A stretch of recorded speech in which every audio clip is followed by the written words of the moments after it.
Bonjour et bienvenue dans cette démonstration du module de paramétrage de Dolibar. Après avoir installé et activé le module de paramétrage, une nouvelle entrée intitulée Paramétrage vient s'afficher dans le menu du haut. En cliquant dessus, on arrive sur l'écran du module. Ce dernier se compose de deux parties. La première partie est celle de configuration de l'activité. Elle est très courte et est composée d'une seule ligne. La deuxième partie comprend plus d'une quinzaine de sections qui correspondent à un découpage en zones de paramétrage. On peut obtenir des informations détaillées sur chacune de ces sections en frôlant la bulle à côté. Chaque zone de paramétrage peut correspondre à ce qu'on a l'habitude d'appeler un module de Dolibar, comme par exemple le module agenda dans paramètres de l'agenda, ou le module point de vente dans paramètres de point de vente, ou bien le module catégorie dans paramètres de catégorie, ou bien à un groupement à logique de paramètres selon un critère déterminé, comme par exemple le groupe de paramètres du modèle de Propal au format A4 Azure. Chacune de ces sections peut être développée pour laisser apparaître une série de paramètres qu'on peut activer ou désactiver s'il s'agit de paramètres activables, ou bien changer de valeur s'il s'agit de paramètres chaîne de caractères. De même que les sections, les paramètres aussi disposent d'une bulle type qui permet d'afficher des informations importantes les concernant. En fait, chaque paramètre est présenté sur 4 zones. La première zone ou colonne définit le nom du paramètre. Ceci n'est valable que pour certains paramètres auxquels on a besoin d'accéder dans la définition d'autres paramètres, comme ici compte pdef, qui est utilisé dans la définition de cet autre paramètre. La deuxième colonne contient une information sommaire du paramètre. La troisième colonne permet d'activer, désactiver ou bien changer la valeur du paramètre. Et la quatrième colonne qui donne des informations détaillées sur le paramètre.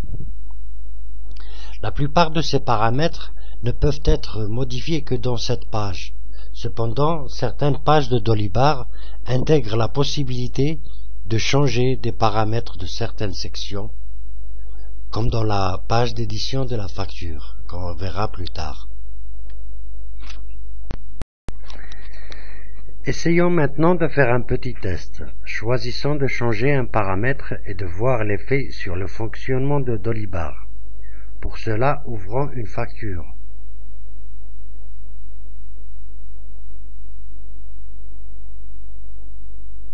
Ici, toute une section de paramétrage permet de changer presque tous les paramètres de plusieurs sections. Toutes ces sections de paramètres existent déjà dans la page de paramétrage et on peut y changer directement leurs paramètres. On retrouve ici ces mêmes sections pour plus d'interactivité avec le logiciel. C'est ce qu'on peut appeler paramétrage contextuel. Bien que la plupart des paramètres de ces sections sont accessibles ici, certaines options de ces mêmes sections existent seulement dans la page de paramétrage. Il n'existe pas ici pour des raisons de sécurité ou d'utilité. Développons maintenant la section paramètres d'édition de facture et de Propal client. Et intéressons-nous à la première option, l'option changer de client. Elle est initialement désactivée. Vérifions dans la zone associé au client de la facture et on voit effectivement qu'on ne peut pas changer le client associé à cette facture. Activons maintenant cette option. de rouge, le logo associé devient vert. Actualisons la facture et on voit apparaître le lien vers le formulaire qui permet de changer le client. On clique dessus et on change le client. Et voilà, c'est fait. Bien sûr, on aurait pu changer ce paramètre directement depuis la page de paramétrage.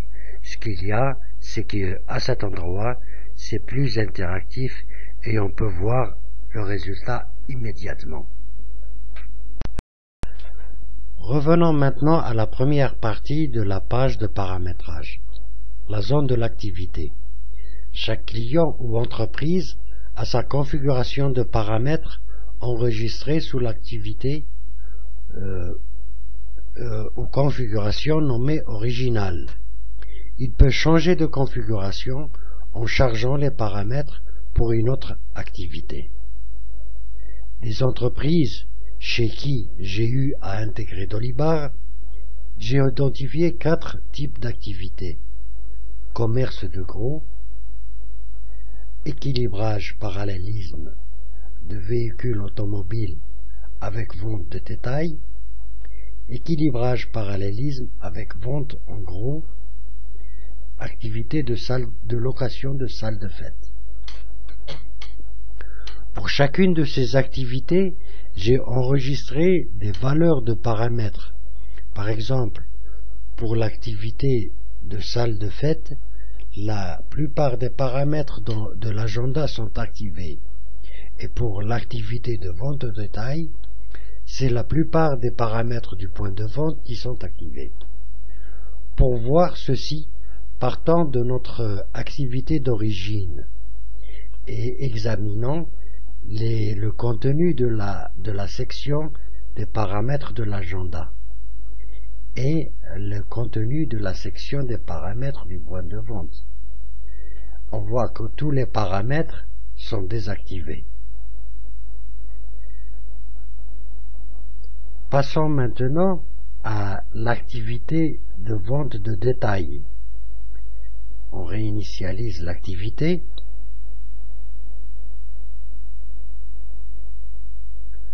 Et on voit dans la section des paramètres de point de vente que presque tous les paramètres sont activés.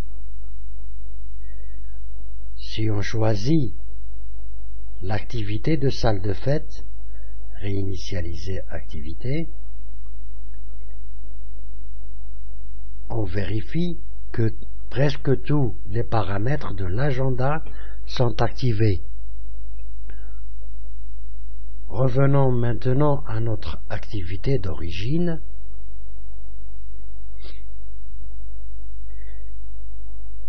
Et on vérifie que les paramètres de l'agenda et du point de vente ont repris leurs valeurs